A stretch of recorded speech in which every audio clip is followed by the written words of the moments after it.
Hello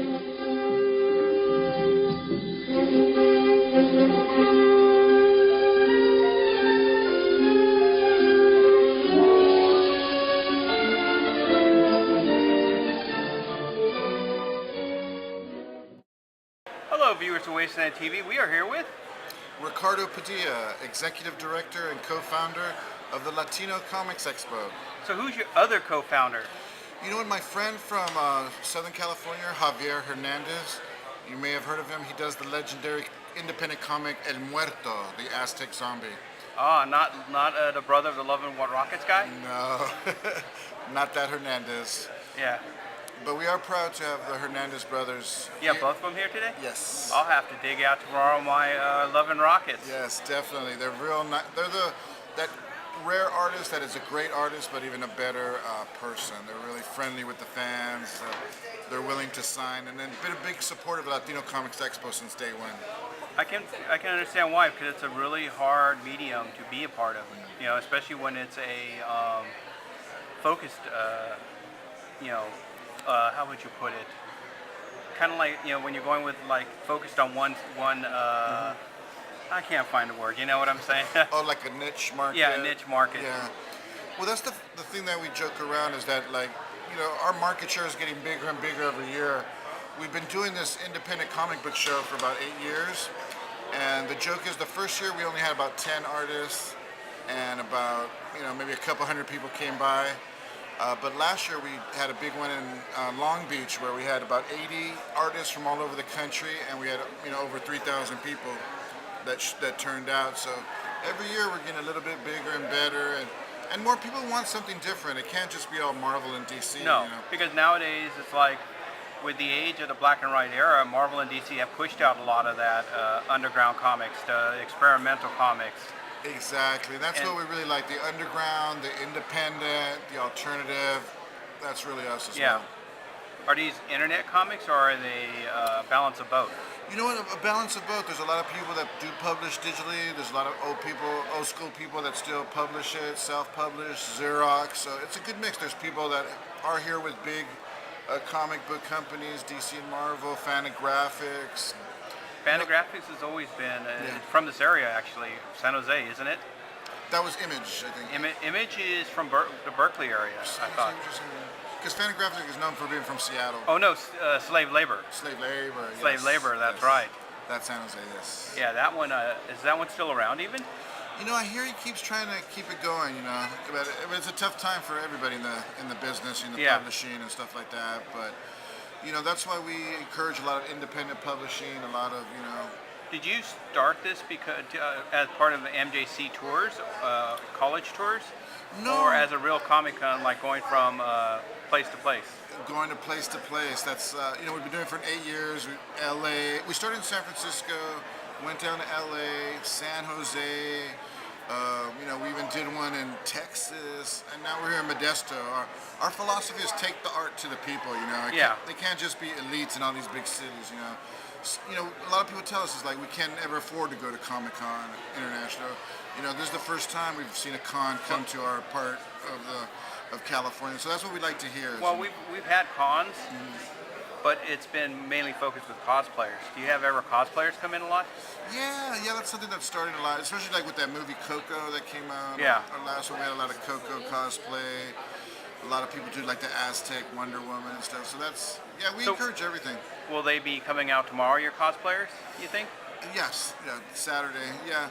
We did a Friday show for the first time to try to encourage a lot of the students who would be here anyway to show up, and then Saturday, you know, hopefully be more of the traditional people that like to do stuff on weekends. Yeah, the ones who want to come out cosplay because they don't have to worry about work or all the troubles of life. Correct. So what did you do before you started doing the cons, sir? Well, you know what? I was a father and I had 2 small kids, and you know, I would always take them to conventions, the Comic-Con, and you know, I would always tell them like folk stories of their past about, you know, like Aztec warriors, you know, Mayan princesses. But when we'd ever go to these comic book shows, there was hardly anything, you know, about their culture, about their folk stories, and it was kind of frustrating. And then, once in a while I would meet one artist here, one artist there, and I would say, oh man, it's too bad that all the attention is at like the Hunger Games or Twilight. Too bad nobody's at your table. And they would say, you know what, instead of complaining about it, why don't you do your own show? So I was expecting you to say, well, the only Hispanic character that was really in media for a long period of time was El Diablo in the Super Friends. He was the obvious one. That's true. And there was other ones that were kind of under the table from DC. Marvel lasted about maybe 5 to 10 issues. Yes. Or were sidekicks to a white hero. That's true. Although I'm old school, I always remember the classic hero, Speedy Gonzalez. Yes. Now he's not PC, so they. Unfortunately, yeah, that's. And they took out his cousin, Slowpoke Gonzalez. Yeah, Slowpoke Rodriguez. Yeah, he was the bad example. Yeah. Yes. He was, yeah. But for a lot of us as kids, that's all we had. So we looked up to him, and he was kind of revolutionary because he would steal the cheese and give it to the people. So. He was our Hispanic Robin Hood. Yeah, we miss Speedy. Yeah, because it's like you think about it, how many other characters are been marginalized due to being PC? That's true.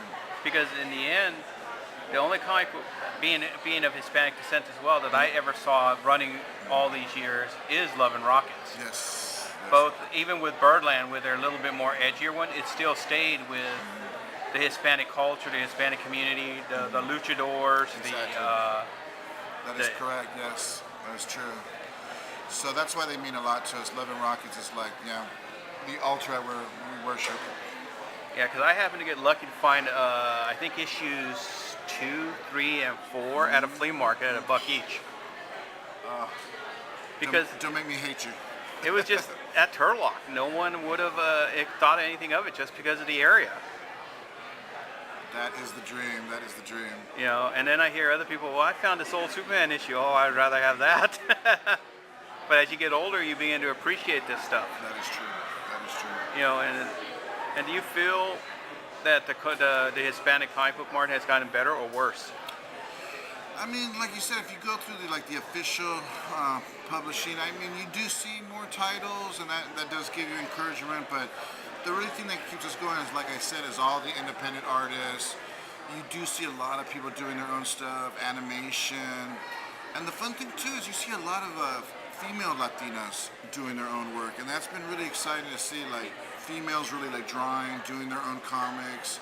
So it's kind of in a way we're planting seeds, and, the fruit is growing every day, and it's been exciting to see. But let's go back, rewind a comment you made. It caught my interest.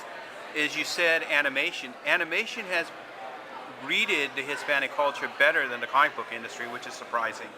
I believe so too, because you had the Book of the Dead, you had Coco, yes. And there's one other one. What was it? The Tigre? Did you ever see that? No. Cartoon? Yeah. The guy that did the Book of Life. Yeah, Lucha Libre, the comic book, the cartoon about the luchador wrestlers. Yes. So you're Jack right. Black with Nacho Libre. It's still it's still a white guy playing the Hispanic, but it's still greeting the Hispanic community in the sense of it does talk about a lot of the wrestling community. That is true. Or even in the Strain. One of the characters is a Hispanic hero, and he is with the legendary luchador wrestler. Yeah.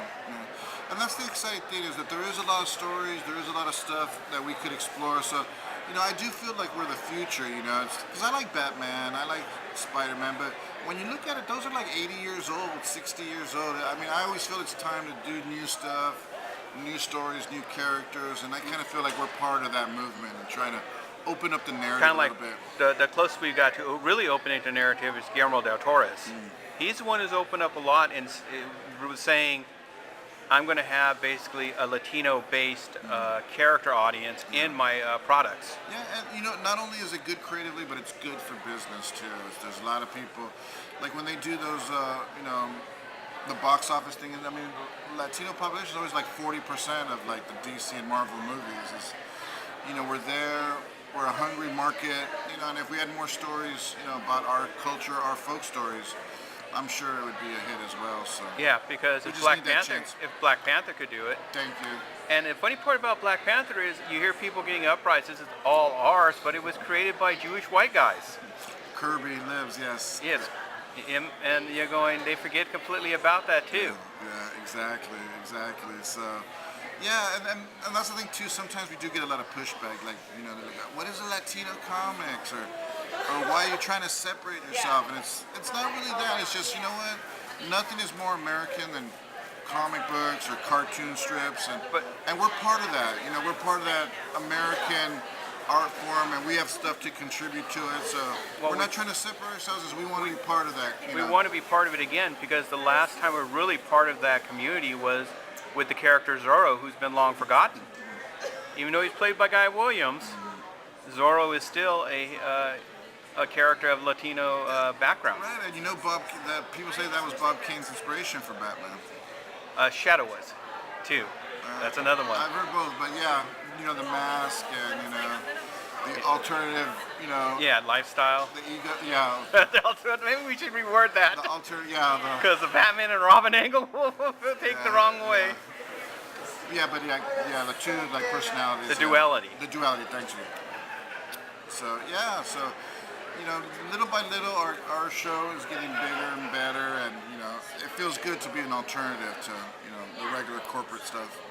You feel good because you're sharing a positive image of the comic books, Yes. and trying to expand a cultural sense too. Yeah, yeah, and it works on so many different levels too. Because another one of our mottos when we're trying to get funding, we always say, comic books is a great bridge to literacy, because we need more young people reading, using that brain power, using their creativity. So that's another thing too, because in the Latino community we do have a high dropout rate.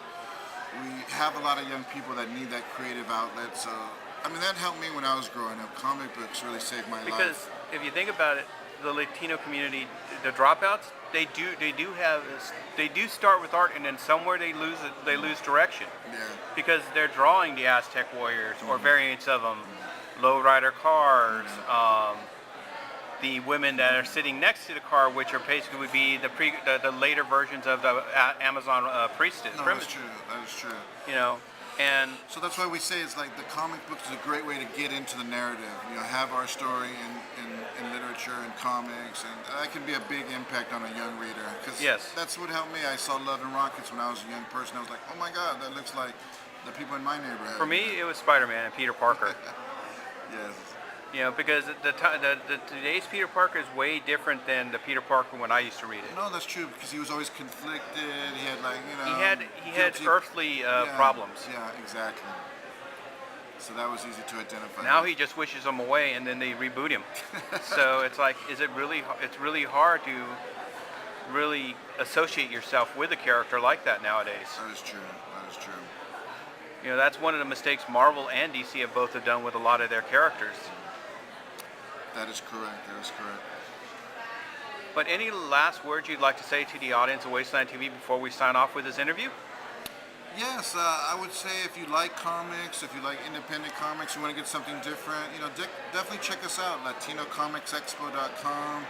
We're on Twitter, we're on Instagram, and it's a really positive thing. I love this independent Latino comic book movement, and I encourage everybody to check us out. Thank you.